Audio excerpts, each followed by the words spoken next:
Okay, let's dive right into this explainer and unpack a seriously fascinating piece of history.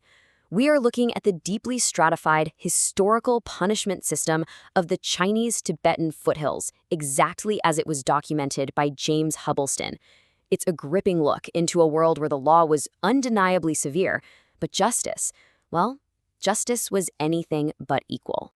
Now, it's pretty easy to look at this historical justice system and ask the obvious question: how was justice actually served? You'd probably assume a severe legal system is uniformly harsh to absolutely everyone. But in this historical system, justice wasn't blind at all. In fact, its severity depended entirely on exactly who you were, your social status, and, most importantly, how much cash you had on hand. So, as we explore this vast catalog of historical punishments, I want you to keep your eye on something absolutely crucial. It's not just about the physical toll, it's about how systemic corruption and rigid social hierarchy were quite literally woven into the very fabric of every single sentence handed down. The law had built in loopholes specifically for the elite. We're going to navigate this escalation in severity through four distinct exhibits. First up, the bamboo and the lash. Second, exile and servitude. Third, the mechanical restraints of cages, kangays, and chains. And finally, marks of mutilation. Let's kick things off with Section 1, the bamboo and the lash. This was essentially the baseline of the entire justice system. The most common starting point was something called the chi. This was a beating with a small bamboo rod, usually applied to the thighs of thieves. It was severe enough to leave permanent scars that officials would actually look for during any future investigations. But get this, the really wild part is that this was considered a parental form of correction. The law actually required the bleeding prisoner to formally thank the magistrate right afterward. However, as you'll see, its application was far from equal. This perfectly captures the societal ladder of the time. For commoners, these beatings were horrific. They could strip flesh right down to the bone. But the ruling Tartar class? Entirely exempt. No way were they facing that. And educated scholars were also systematically shielded from the brutal humiliation that everyday folks faced. If a scholar really had to be beaten, they were just struck on the hands with a polished piece of wood, kind of like a school board. Even within specific, highly painful punishments, like ox sinew stripes, the methods were incredibly tailored based on your gender and your societal role, all to maximize public disgrace. Men would be stripped and suspended by their arms for the beating. But for priests, nuns, and those deemed loose women, the system used the yangpan. This meant being beaten on the front of the thigh, right in the middle of a public courtyard for maximum inescapable humiliation. But there was a universal get-out-of-jail-free card: cash. If you had the money to bribe the court runners administering the punishment, you could physically buy your way out of the pain. Bribed runners would lay on lightly, reduce the total blow count, or, remarkably, just aggressively beat the ground right next to the prisoner while pretending to hit them. Okay, scaling up to severity, let's move to Section 2, exile and servitude. This is where we move away from immediate physical pain and get into the systemic removal of people from society altogether. Banishment definitely wasn't a one-size-fits-all sentence. It was meticulously categorized. At the lower end, you had liu, which was regional transportation for crimes like manslaughter. At the extreme end was chungchun, a heavy, permanent military exile way out beyond the Great Wall, usually reserved for disgraced officials and soldiers. And right smack in the middle of those two was tu. There's a quote from the source material that describes Turu perfectly. "The individual thus punished is neither reckoned worthy of death nor of life, a useless wastrel." That just perfectly captures the agonizing limbo of this sentence.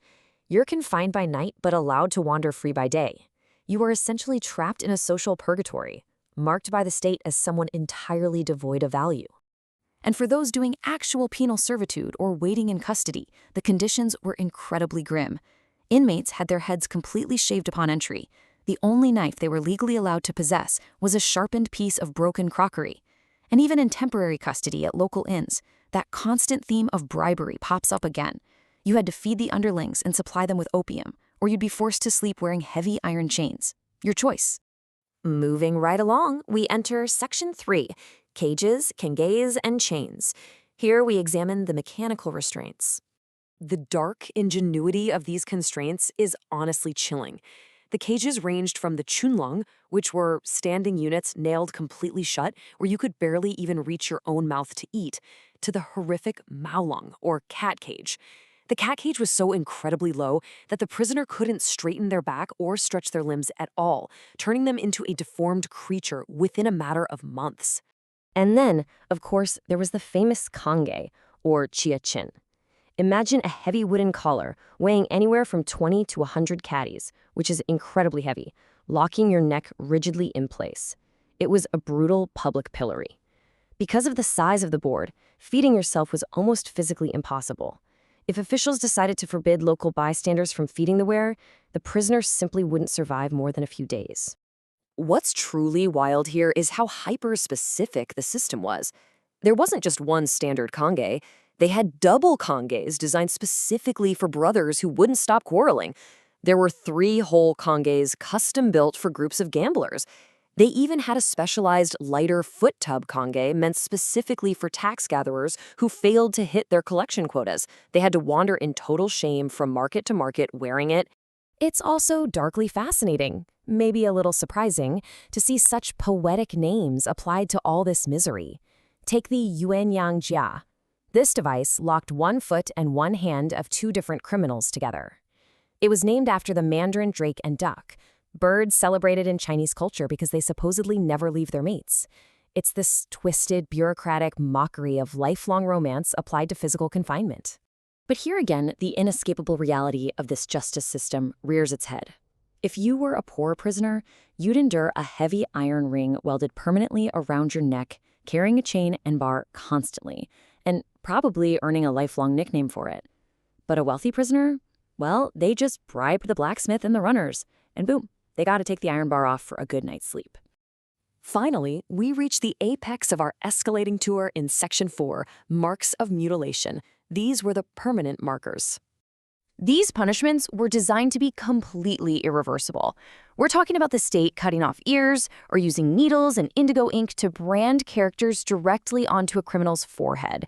This mayhang punishment was a surefire way to ensure that pickpockets and swindlers essentially wore their criminal records right on their faces for the absolute rest of their lives. There was a brutal, calculated logic to these mutilations. By severing the heel tendons of a robber, which, by the way, is a practice with deep ancient roots, the state ensured the criminal was permanently lamed. They could literally never flee a crime scene or effectively steal again. It permanently stripped away their physical agency. Meanwhile, driving bamboo needles through ear cartilages served as a gruesome, highly visible warning to anyone walking past them on the street. Perhaps the most insidious device documented in this whole system is the tie-chin, or the iron tongs. This was a suspended neck frame where a gambler's hands and feet were fastened. The back of the neck piece was sharp. The terrifying genius of this cruelty was that the second the prisoner's hands let go, or their feet relaxed from sheer exhaustion, the iron instantly cut into their flesh. It effectively turned the prisoner's own bodily fatigue into the instrument of their torture. So as we take a step back from this explainer, we can clearly see that James Hudson's historical documentation reveals a highly complex, honestly terrifying world. From the simplest bamboo rod to those excruciating iron tongs, it was an entire catalog of physical torment. But it was a torment strictly dictated by your social standing, by your gender, and above all else, by your inability to pay a bribe. Which leaves us with a pretty haunting realization. We often think of justice as this absolute blind ideal. But when justice comes with a literal price tag, when exemptions for the ruling class are written straight into the law, and when you can just bribe a blacksmith for a comfortable night's sleep, what does that really say about a society? Ultimately, who is truly being punished?